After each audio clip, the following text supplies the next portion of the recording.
دیارەکەر سەبارەت بە قۆناغەکانی ئەنفال و قەرەبووکردنەوەی کە سوکاری جینۆساید کراوان ئەمانەوێت زیاتر قسە بکەین بۆچی حکوومەتی عێراق تا ئێستا بەرک و بەرەپرسیارەتی خۆی هەڵنەستاوە کێ قەرەبووی ئەمانە دەکاتەوە لاستی نێودەوڵەتیدا چ هەوڵێک دراوە بۆ زیاتر بە جینۆساید ناساندنی کارە ساتانی بەسەر خەڵکی کوردستان جاهاتوە. لەگەڵ میوانەکەم قسە دەکەم بەڕێز دکتۆر کرمانج عوسمان شارەزار لە یاسا و سیاسەتی نێودەوڵەتی لە هەولێرەوە لەگەڵم دەبێت. دکتۆر کرمانج ئەم کاتت باش دیارە وەکو لە پەیامەکی سەرۆک بارزانی شاماژەیان پێکرد ئەگەرچی قۆناغەکانی ئەنفال کۆتایی پێهاتەوە بەڵام هەمان ئەقلیەتی شۆڤێنی ئێستا حکومی عێراق دەکات کە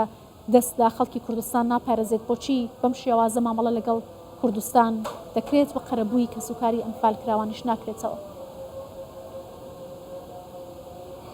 بەڵێ زۆر سپاس بۆ دەرفەتە. لە ڕاستیدا پرۆسەی ئەنفال بە شێوازی جۆرا جۆر بەرامبەر بە هەرێمی کوردستان بەردەوامە. هەروەک بەڕێستان ئاماژەتان پێکرد کەەوە قۆناغەکانی ئەنفال بە 8 قۆناغ تێپەڕیوە. ئەگەر تێبینی بکەین دەبینین حکوومەتی عێراق بە بەرنامەیەکی داڕێژراوی پێشتر و پلان جێڕی ئەو 8 شاڵاوی ئەنجامدا. محورەکانی جوغرافیدا بەشکرابوون لە هەرێمی کوردستان بۆ 3 محوەری جوغرافی، محوەری سلێمانی و محوەری هەولێر و محوەری دهۆک. بۆیە پرۆسەکە ئەگەر تێبینی بکەین ئامادەکاری بۆ کراوە کە ئەوە دەتوانین بڵێن ئەو تاوانە تاوانی جینۆسایدە بە دەرەجەی ئیمتیاز لەبەر ئەوەی هەموو عناسرەکانی یاسایی تێدایە ئەوەی کە پەیوەندی هەیە بە جینۆساید ناساندن. ئێمە بینیمان کەوا لە دوای دامزرادنی حکوومەتی تازای عێراق هەرسێ لایەنی عێراقی دەسەڵاتی دادوەری وەروەها پەرلەمان حکوومەتی عێراق ئەو تاوانانەی بە ئەنفال و جینۆساید ناساندووە، بەڵام بەداخەوە تاکو ئێستا لە بەرپرسیارەتی ڕادەکەن ئەوەی کەوا پەیوەندی هەیە بە قەرەبووکردن لە ڕووی مادی و معنەوی. تاوکو ئێستا دەبینین کەوا ئەو ناوچانەی گرمیان هیچ خانووەک ئاوەدا نەکراوەتەوە، ناوچەکانی بادینان وەروە ئەو ڕووفاتانە تاکو ئێستا نەگەڕاوەتەوە. پرۆسەی بە جینۆساید ناساندنی تاوانەکانی ئەنفال بەشێکی گرنگە لە پرۆسەی ئاشتەوایی نیشتیمانی بە تایبەتی وەکو ستانداردی نێودەوڵەتی لە هەموو ئەو کۆمەڵگەیانەی کەوا بە جەنگ بە شەڕ تێدەپەڕێت. پرۆسەیەک دەست پێ دەکات پێ دەڵێن مساڵحەی وەتەنی، واتە ریکۆنسیلیشن، واتە سەرباری ئەوەی کەوا ئیحقاقی حەقە، واتە هەموو ئەو کەسانێکەوە قوربانین مافی ئەویان هەیە بزانن کەوا لە پرۆسی ئەنفال چی ڕوویدا و چێ بڕیاریدا و ئەوانەی تاوانبارن سزا بدرێن و ڕووفاتەکانی خۆیان وەربگرنەوە بە پرۆسەیەکی جوان وەروەها لەسەر بنەمای ئاینی ئیسلامی پیرۆز بتوانن دووبارە بیان نێژنەوە و قەبرەکانیان دیار بیت. سەرباری ئەوە ئەو بەشێکی گرنگە بۆ دووبارە دروستکردنەوەی ئاشتەوایی لە نێوان خەڵکی هەرێمی کوردستان وەروە خەڵکی عێراق بە تایبەتی حکوومەتی عێراق لەبەرەوەی بەشێکی گرنگە لە پرۆسی ئاشتەوایی نیشتیمانی. دەبینین تاکو ئێستا نەک پرۆسی ئاشتەوایی نیشتیمانی جێبەجێ نەبووە کە پرۆسی ئەنفال و دانپێدانان بەو تاوانانە بەشێکە لەوە. دەبینین بەداخەوە تاوکو ئێستا بیر لەوە دەکرێتەوە کەوا هەرێمی کوردستان ڕۆژێک لە ڕۆژان دووبارە بکرێتەوە بەر ئەو شانەوە. حکوومەتی عێراق بە دەرەجەی یەک بە دەرەجەی ئیمتیاز بەرپرسە بەرامبەر بە قەرەبووکردنەوە لەسەر ئاستی ناوخۆ و لەسەر ئاستی نێودەوڵەتیش دەکرێت کاری زۆر زیاتر بکرێت لەبەرەوەی ئەو تاوانانە لەسەر ئاستی نێودەوڵەتی بەگوێرەی یاسای نێودەوڵەتی پەیمانە بە نێودەوڵەتیەکان نەک تەنها تاوانی جینۆسایدە بەڵکو تاوانی دژ بە مافەکانی مرۆڤە و تاوانی جەنجیشە واتە سێ تاوانی نێودەوڵەتیە. باشە دکتۆر کرمانج بەپێی یاسای نێودەوڵەتی و یاسای مافی مرۆڤی نێودەوڵەتی بەڕێز تاماژەت پێ دەکەی ئەمە ئەنەک تاوانی جینۆسایدە تاوانێکی گەورەی دژ بە مرۆڤایەتی تاوانی جەنگە، بەڵام بۆچی تا ئێستان گوشارانە لە ڕێگەی یاسایانەوە کاری لەسەر عێراق نەکردووە بۆ قەرەبووکردنەوە یا بۆ دانان بەو تاوانانەی کە ڕژیمی پێشوو ئەنجامی داوە و لێرەدا بتوانێت کارێک بۆ کەسانە بکرێت؟ بەڵێ طبعاً بەداخەوە دوو ئارەستی جیاواز هەیە لەسەر ئاستی عێراق. ئێمە وەکو هەرێمی کوردستان هەمیشە هەوڵمان داوە کە ئەو کەیسانە بە نێودەوڵەتی بکەین. تاوانەکانی ئەنفال ئەوانی ڕژێمی گۆڕبگۆڕی پێشوو وەروەها تاوانەکانی داعشیش ئێمە هەوڵێکی زۆرمان داکاوە لەسەر ئاستی نێودەوڵەتی دادگایەکی تایبەتمەند یاخود دادگایەکی تێکەڵاو دروست بکرێت لەبەرەوەی ئەو تاوانانە تاوانی ناوخۆیی نین بەڵکو پەیوەندیان هەیە بە ئاسایشی مرۆیی، پەیوەندیان هەیە بە هەموو وڵاتانی دنیا. بەڵام بەداخەوە ئارەستی حکوومەتی عێراق پێچەوانەیە. حکوومەتی عێراق هەمیشە هەوڵ دەدا هەموو ئەو هەوڵانە لەسەر ئاستی ناوخۆیی بێت و ڕەبتی دەکات بە مەفهومی سیادا و ڕەبتی دەکات بۆ یەکەوە تەدەخولە لە کاروباری ناوخۆی عێراق. بۆیە دەبینین بەداخەوە تاوانەکانی ئەنفال لە دادگای باڵای تاوانەکانی عێراق و ئەنجومەنی وەزیرانی عێراق و پەرلەمانی عێراق بۆ کوتاوانی ئەنفال و کوتاوانێکی نەوخۆیی هەژمار کرا. بەڵام ئەوە لەوەی ڕێگر نابێت کە ئێمە بتوانین لەسەر ئاستی نێودەوڵەتی کاری بۆ بکەین بەتایبەتی لە ڕووی مێژووی لە ڕووی ئەرشیفکردن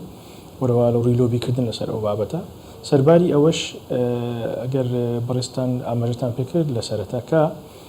پرۆسەی ئەنفال با بڵێن سەرکردە سیاسیەکانی عێراق ئەو کاتە سەربازیەکان بڕیاریان لێدا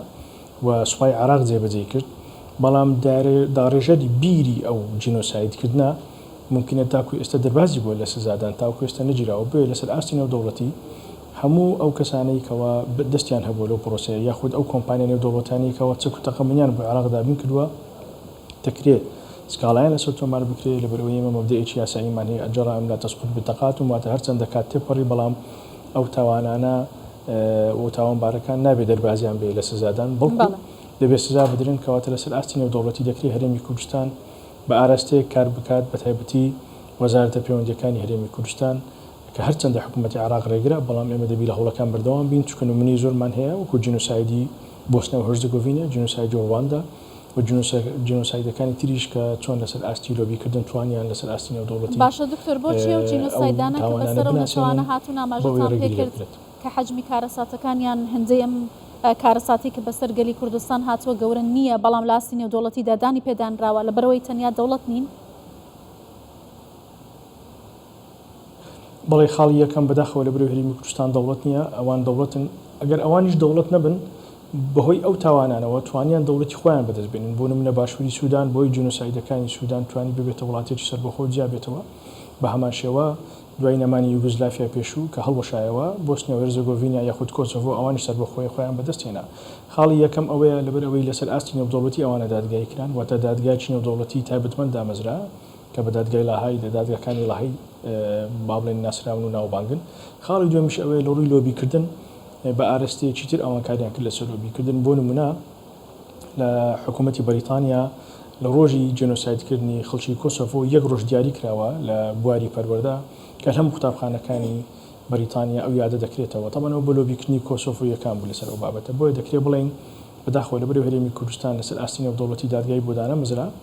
نەمەتوانی بگەینەوە ئاستە و دووش لە ڕووی لۆبیکردن دەکرێت بڵێن لەوڕۆ بەدواوە دەکرێت تاکتیک و استراتیژی نوێ بەکاربێنین بۆی بتوانین دەنجی خۆمان بە ئاستی نێودەوڵەتی بگەینین. بەڵێ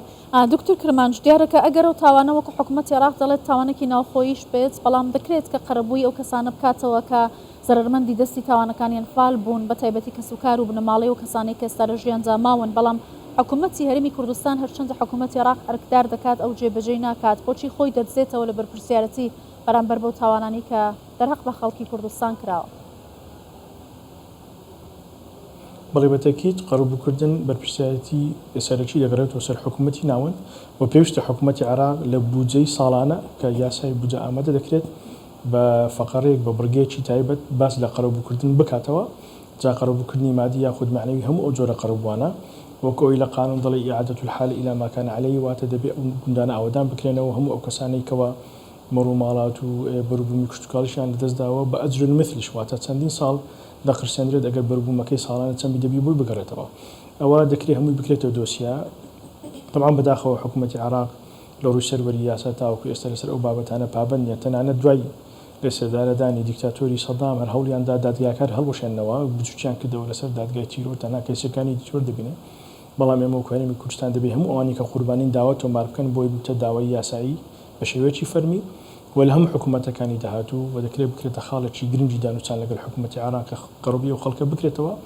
چونکە ئەو بابەتە بەنسبەت هەرێمی کوردستان سیاسی نییە ئەوەندەی بابەتی مافە تەنها ئێمە دەنجی ئەو خەڵکە دەگەینین کە ئەو خەڵکە لەسەر ئەساسی ئایدنتیتی ناسنامە تەنها لە بەرەوەی کووردە جێنۆساید کراوە ئەوڕۆ حکوومەتی عێراق پێویستە لەسەری هەم داوای لێبوردوون کە وام ئەو خەڵکە قەرەبوو بکاتەوە